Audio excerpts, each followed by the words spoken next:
very proud of our young people. They have stepped forward tribeless. They have stepped forward peaceful. And I want to tell them we are going to engage them. Yes, Mr. President, we have stepped forward peacefully, as you rightly said. And then we thank you for being proud of us. But the question is, did you engage with us peacefully? We have stepped forward peacefully. The youth of Kenya stepped forward peacefully to demand what they think was not right for them.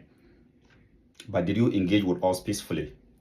Because if you had done that, there wouldn't have been more than 40 to 50 young comrades perish in the last 24 hours. If you had engaged with us peacefully, as you now know that we came out peacefully, we didn't come out with violence, but you engage with us with violence and brutality.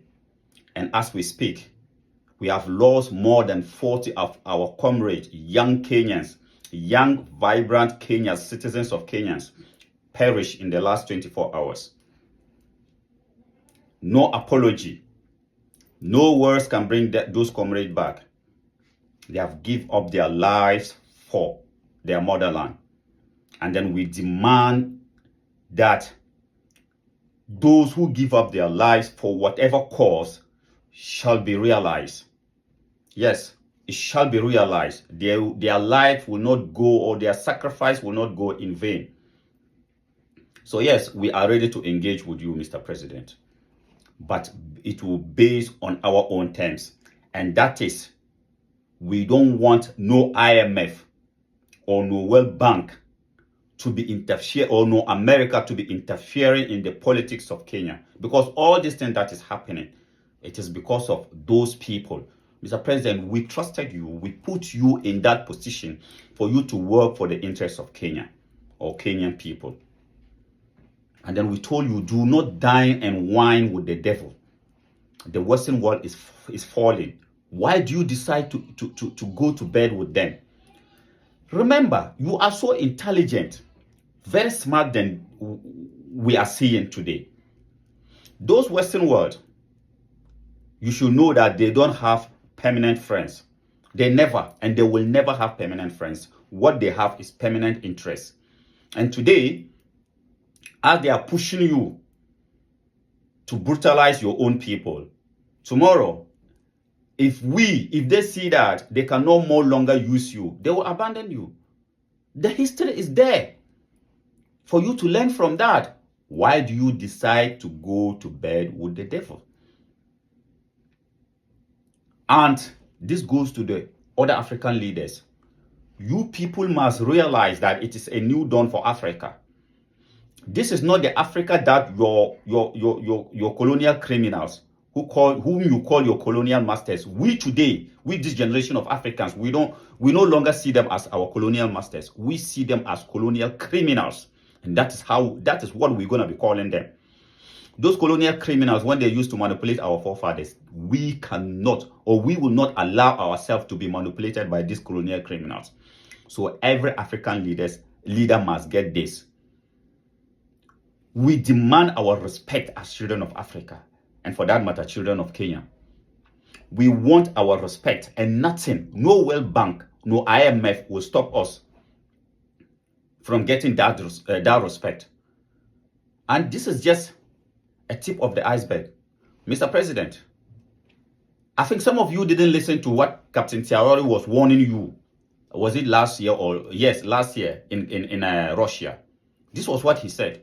Apologize in advance to the elders, which I might offend with what I'm about to say. I've been tasked by my generation to inform you of the following. They are forced to take to the sea to reach Europe, and they die in the ocean.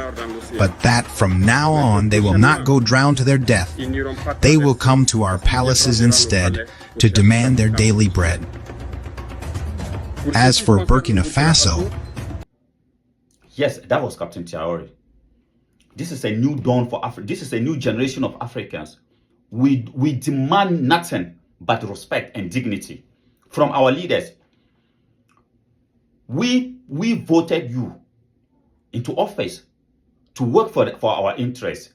And yet, most of you don't stand for our interests. You work for the interests of the West. The West they already have enough, abundant of what? If you go to the Western world, you don't see children standing under trees. If you go to the Western world, you don't see their citizens on the street begging. Yes, they are beggars, but these are people who choose not to work.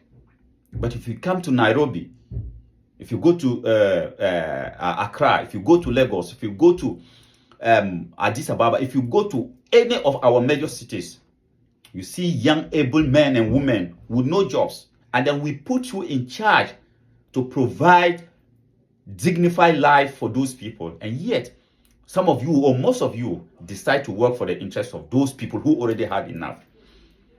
And today, we are saying enough is enough.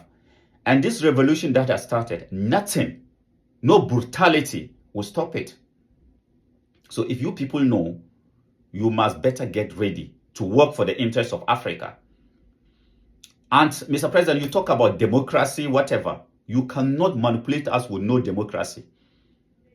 You cannot hide under democracy to manipulate us. We didn't come out as citizens of Kenya to demand for our right in the name of no democracy.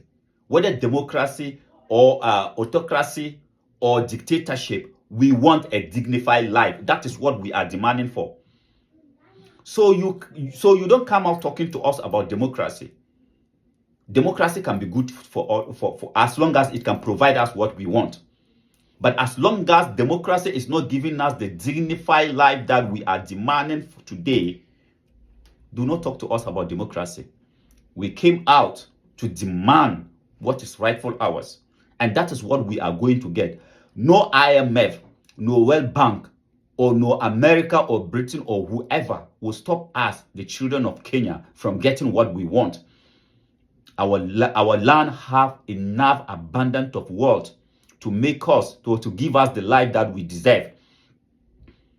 So nobody is not going to hide under the banner of democracy and deny us our right as citizens of Kenya.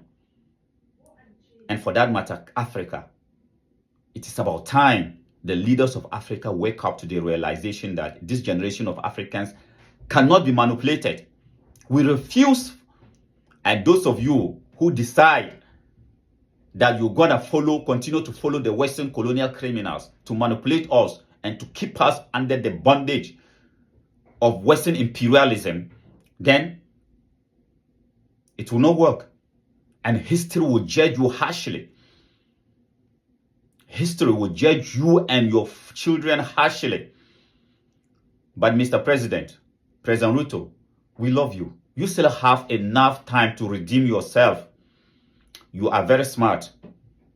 That is why we chose you to be our leader at this particular point in time that Africa is awakening.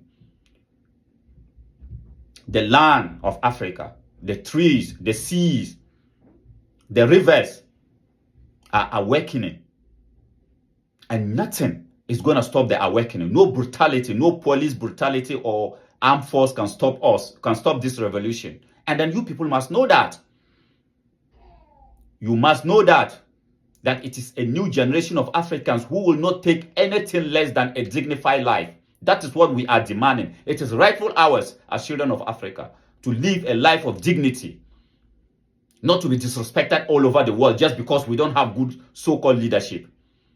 We demand better leadership, and then we must get it from you people because we believe in you. That is why we put you in power.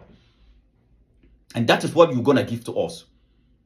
So go back and tell the IMF, go back and tell the World Bank, go back and tell the Americans that the Africans that they think yesterday is no more the Africa today.